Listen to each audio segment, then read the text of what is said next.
Hi, grade 11s. I hope you're doing well. I'm going to just run through not the whole worksheet that I gave you guys yesterday, but definitely go through how you can get the answers for predicting if a precipitate reaction is going to occur. All right. What you definitely need to have is this solubility guidelines that I gave you in school, like the first or second day or whatnot. And if you don't have it, this is posted on Google Classroom, or you can find it online or in your textbook. Actually, I think this is from a different textbook. But I really tried to make an emphasis on how to use this because we're now in Unit 4, and Unit 4 is when we use this a lot, okay? All right, so, I should have actually had it printed out in front of me. So there are a few tricks and a few shortcuts that you memorize on how to do or to see if a precipitate is going to occur or not. But really, you always have to have this sheet in front of you. I have a grade 12 textbook in front of me, and I don't see this. I think it should be coming up. But okay, we'll go back and forth. When you're looking at this, you are going to, it's like you're combining the two. Okay, so for instance, I'm not going to, look, barium nitrate with barium nitrate in this box here, is the precipitate going to occur? No, right? So if they're both in aqueous solution, then you're going to assume that there's no precipitate that's going to occur. All right, for the next one, and then one of the tricks, one of the shortcuts is anything with nitrate, NO3, it's always soluble. So I don't even look at the solubility guidelines for that. For the next one, we're dealing with barium twice. So when I write aqueous, I'm a stickler for this, okay? Because that means that it's dissolved. That means, remember the spheres of hydrations that I discussed in a previous lesson? It means that there's no ionic bond that's happening between barium and chloride. There's no ionic bond that's happening between barium and nitrate. They are completely dissolved in water. What does dissolved salts look like? Think of the ocean. If you take a scoop of the ocean, it looks clear.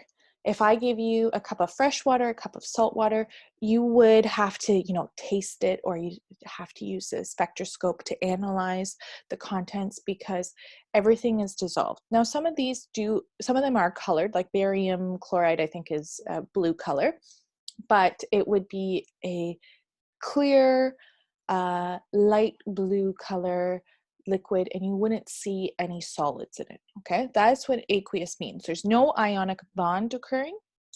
There's spheres of hydration. So we're always going to assume this is a double displacement reaction, and guess what? You produce barium. If you switch barium with barium, you get barium chloride and barium nitrate. But let's check. Okay, so barium is not one of these special metals over here, so there's not going to be any precipitate. Okay, so no. Again.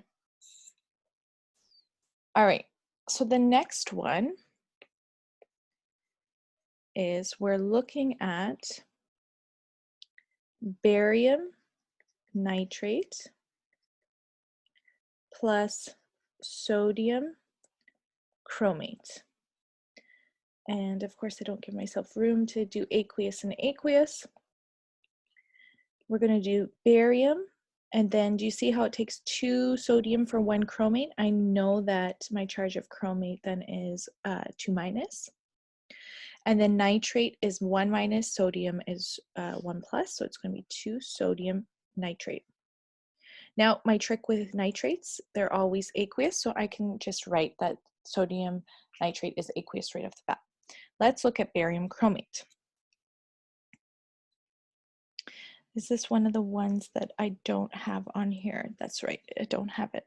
In your periodic table, sorry, in your textbook, it should have them. But if you go, I'll post what I'm looking at. Chromate, Let's do solubility guidelines.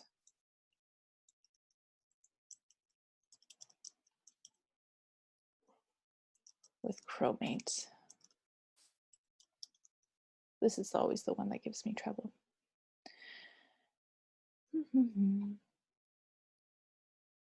Sodium, potassium.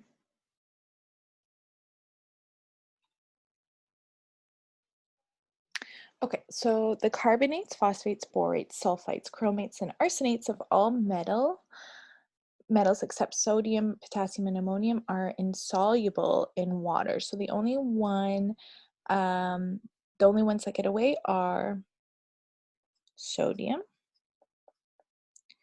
potassium, and ammonium.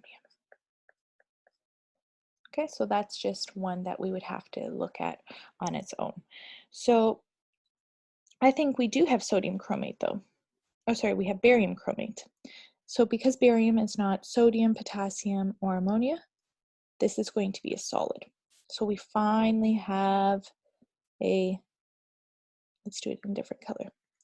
Yes, we finally have a precipitate. So let me explain what that means. That means when barium switches with sodium, or when you mix two solutions together, so there's barium ions and nitrate ions, and then there's sodium ions and chromate ions. When you mix the two solutions together, the barium are going to find the chromate ions, and they're going to find they're going to form an ionic bond that is too strong for water to break. So they're going to go from being aqueous or dissolved in spheres of hydration to being solid precipitates. Now, why do they do that? There's a couple of different reasons. It can be the size of the ion. The bigger the ion, the harder it is for water to completely surround it and form the spheres of hydration. So they tend to be a little bit less soluble. So barium is a big ion, chromate's a big ion. As well, the higher the charge, the less soluble it's going to be. So barium is 2+, chromate is 2-.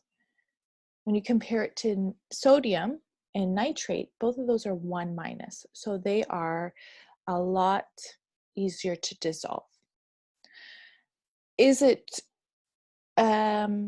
always tried and true? No, there's a lot of exceptions, okay? So that's why you have to constantly look at your solubility guidelines. I'm sorry for all the notifications coming up. I've tried to turn it off, but it's not working. Okay, let's do a totally different one. So you can see there are so many practice ones that you can try. I'm going to just pick a few random ones. Let's do potassium chloride with, oh gosh. I don't know.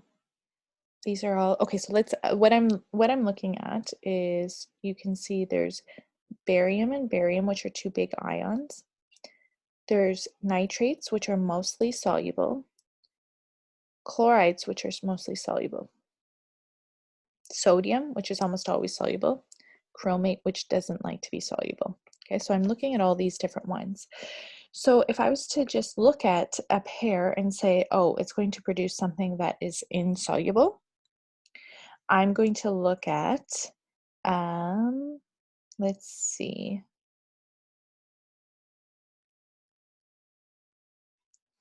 Potassium chromate and barium nitrate.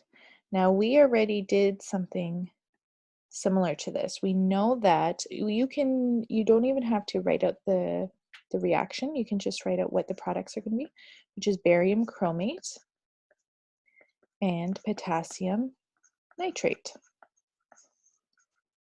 So when I'm looking at this, I see that this is a nitrate, it's going to be aqueous, and then there's barium chromate occurring again.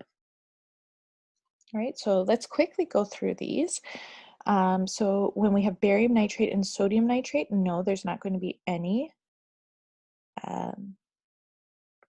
precipitate form. Barium nitrate and potassium chromate, yes, because barium chromate is going to be formed. And then this one, barium chloride and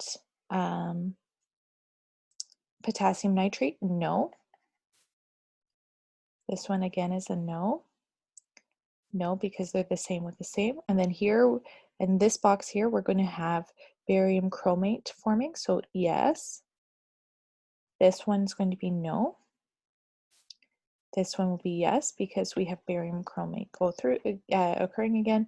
This one will be no, because look, if we switch barium and chloride, you're just going to have, barium chloride and potassium chloride, you're going to go back to the same thing. Potassium chloride and barium chloride, you're just switching. So I'll fill these in on my own, and then I'll post the answers. Looking at these ones down here, all these ones should be on the solubility guidelines as well. So let's try this box over here. We have magnesium chloride and sodium sulfate. So take a second, don't even write it out. Just think about what are the two, okay, well, I guess you'll write it out to practice crisscrossing, but what are the two products going to be from a double displacement with magnesium chloride and sodium sulfate? Magnesium switches with sulfate and sodium switches with chloride. And hopefully you're getting better and better at doing the crisscrossing in your head. If not, use a stack of paper. Unlimited time for everybody. Okay, sodium chloride. Does table salt dissolve in water? Absolutely. Aqueous. Let's check magnesium sulfate. So don't do sulfite. We have to do sulfate. And calcium, strontium, barium, lead are low solubility. All others soluble. So this is aqueous as well. So any precipitate? No. Let's do another one, a random one. Let's do strontium nitrate with aluminum chloride. So again, take a second right now. Can you try to predict? Okay, what are the charges on everything? What's the charge of strontium? Well, it takes two nitrates, so it's +2. Nitrates are always -1. Aluminum is +3. Chlorine's always -1. So what you should have is strontium chloride plus aluminum nitrate.